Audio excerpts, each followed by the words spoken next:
Compare the heavy industrial engine of the 1950s with the moment fiber optics connected the world in the late 1990s.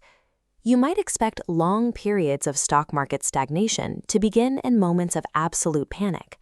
But historically, the worst decades for investors actually start when confidence in the future is at its highest point.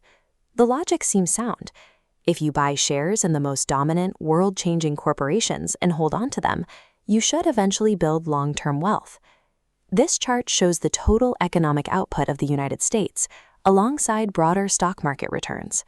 Following the market peaks in 1966 and 2000, the underlying economy kept right on growing.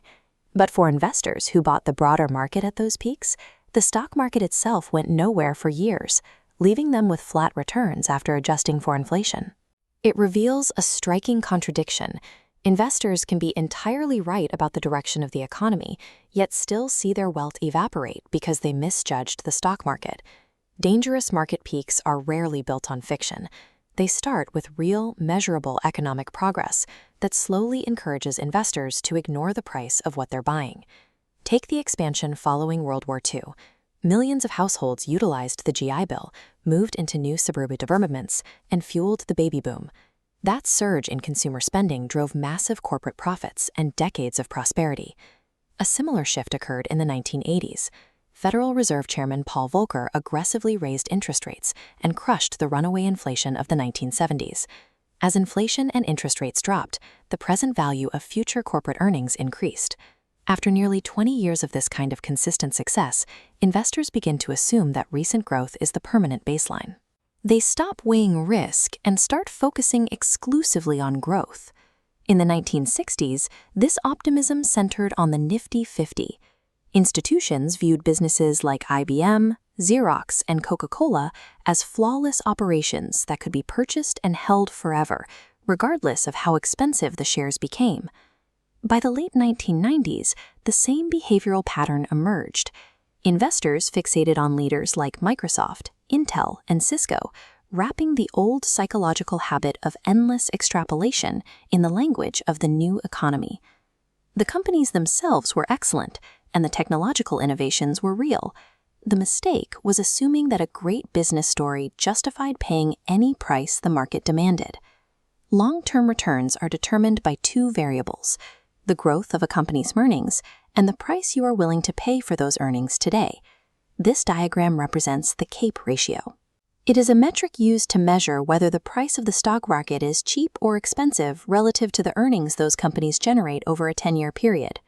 Looking at this gauge, the long-term historical average for the CAPE ratio sits at roughly 17, which represents a relatively balanced market. But at the market peak in 1966, that number climbed to 24, and by the year 2000, investors pushed the CAPE ratio to a staggering 44. Buyers were paying a premium that required decades of uninterrupted perfection to break even. When expectations are priced for perfection, the market becomes highly vulnerable. It only takes a slight shift in the economic environment to make those high valuations mathematically impossible to maintain. We saw this play out in the late 1960s. The federal government accelerated spending to finance both the Vietnam War and sweeping domestic social programs under the Great Society. This spending injected inflation into the system, which erodes the real value of future corporate profits. As interest rates rise to combat that inflation, investors are no longer willing to pay a premium for growth that might be years away. The math that supported a CAPE of 24 suddenly breaks. This forces the market to drift sideways for a decade, waiting for the rest of the economy to catch up to those previously inflated expectations. The industrial boom and the internet revolution were entirely real, but by the time these successes reach the trading floor and become common knowledge, the maximum possible optimism is already built into the share prices.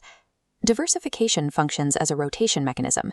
It moves capital away from these exhausted trends and into the assets that perform when the giants of the previous decade stumble. While the largest American growth companies spent years struggling to justify their massive valuations, capital quietly moved to other areas of the global market. This graphic tracks that movement. As capital flowed away from expensive growth stocks, investors who held value shares, smaller companies, and international markets experienced positive returns while the major indexes flatlined. Because these shifts in leadership are rarely obvious ahead of time, Broadening an investor's focus across different asset classes is the only reliable way to capture returns when the primary market trend stalls. Technologies and policies will change, but human psychology remains the same. By maintaining strict attention to the price you pay for an asset, you protect yourself against the danger of endless optimism.